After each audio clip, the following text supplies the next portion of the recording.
everybody, it's Frankie-Lou. I'm coming to you today from the Mountainside Homestead where I am doing a little bit of maintenance with my vermiculture compost today.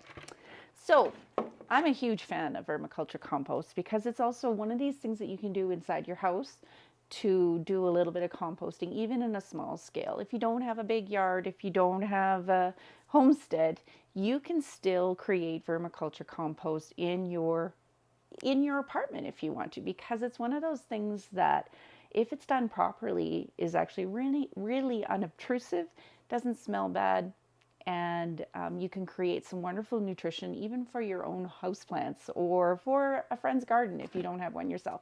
We will be doing some more future videos about vermiculture compost, but it can be done in something as small as 2.5 gallon buckets here with some holes punched in the bottom of one and a solid one beneath. This ensures both humidity and airflow. You also want to have some holes punched up along the top for your airflow and a lid for the top.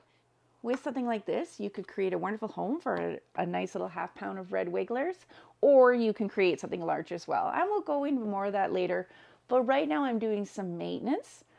And I thought this is a good opportunity to show you one of the most important things you need to do to take care of your vermiculture compost. That is actually harvesting the compost.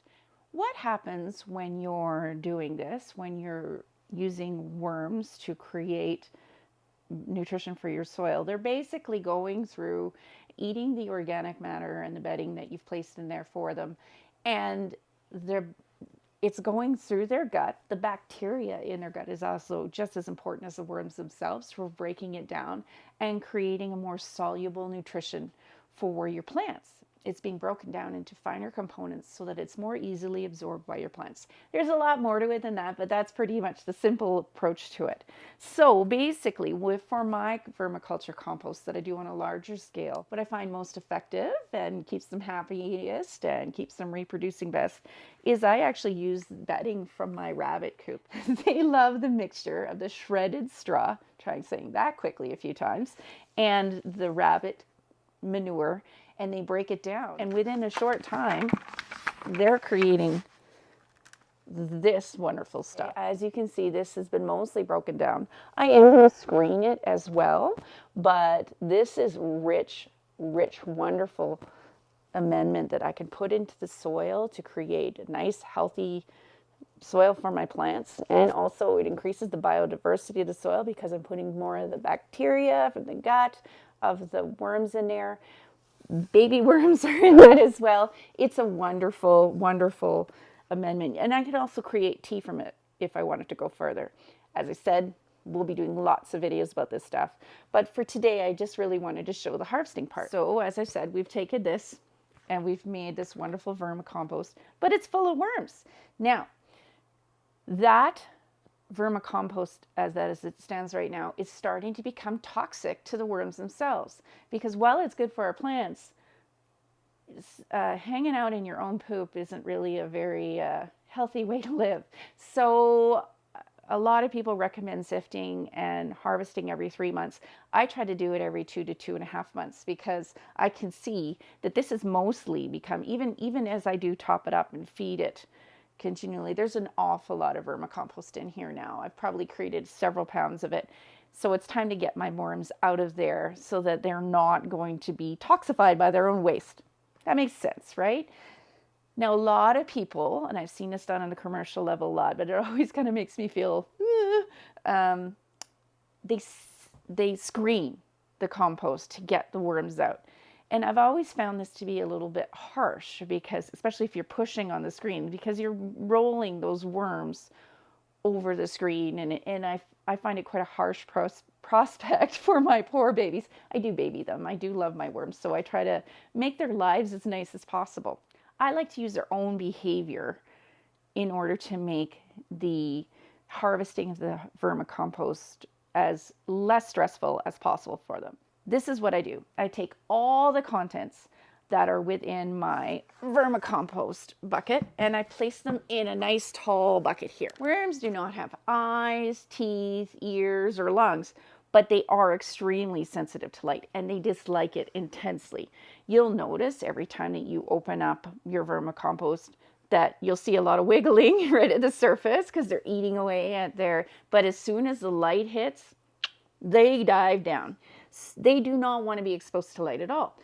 So this makes it actually pretty easy. It's a little more time consuming than sifting, but it's far less stressful for the worms. And it's really easy with less equipment required in order to harvest the vermicompost. So what I do in this scenario is I basically take all my stuff out of the vermicompost and put it in an open bucket that's exposed to light.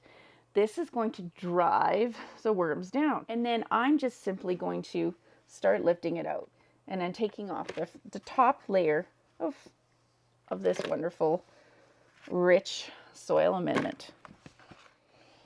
I keep digging and lifting and putting the top layer very carefully, the top layer of this soil, this wonderful rich stuff in the bucket, the holding bucket, until I start coming across worms. Because once I've left this exposed for a couple minutes to light, they're digging down fast. We actually tend to use red wigglers for vermicompost. Red wigglers tend to stay at the surface more than the earthworms that we find here on a homestead, which are more of a standard night crawler earthworm. They can dig down six feet easily and tend to stay down there at this time of the year where it's nice and cold to keep themselves safe from the elements, whereas red wigglers tend to be more at the surface. That's why they tend to be the ones that you see more in a compost bucket scenario, because they're going to eat in the surface, not always be down at the bottom, unless you have it exposed to light. And these guys are digging down. Now, I'm going to find, I'm sure, when I'm done here today, I'm going to come back at this every half hour or so, taking out the top layer of vermicompost every half hour or so, and then the worms will go down, and I'll keep doing. This started out with about a pound. I'll probably end up with almost 2 pounds of worms at the bottom, because as I said, this compost I started about 2.5 months ago, and red wigglers can reproduce, if the conditions are right, every 3 months or so. They can double their population. So there's going to be probably close to 2 pounds of worms at the bottom. The reason these worms can reproduce so quickly is because they're hermaphrodites, and whenever they reproduce, both of the coupling partners create a baby. Right? It's pretty neat. It'd be like if your mom and dad both had a baby at the same time.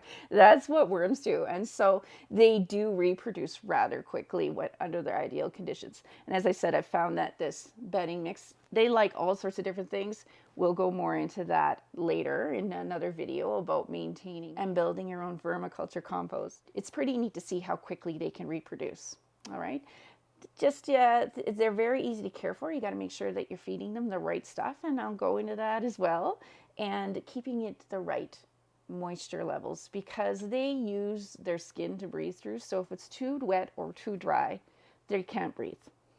It's kind of neat. The more I learn about worms, the more I want to learn about worms. They're pretty fascinating, and they're so beneficial for us. So I'm going to keep going at this. Like I said, by the end of the day here, I'm going to end up with probably about 2 pounds of worms, and I'm also going to put them back into the compost for their new bedding.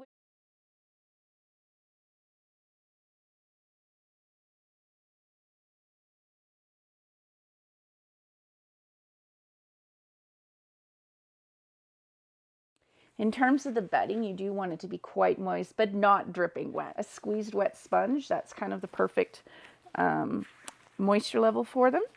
And yes, I hope that you'll continue to follow us here at the Grow Together Homestead, and we'll show you some more about these guys. I'm always interested in sharing more information about my little friends, the worms, so ask lots of questions if you have them. And as always, I hope you'll take this chance to grow together today. Have a good one.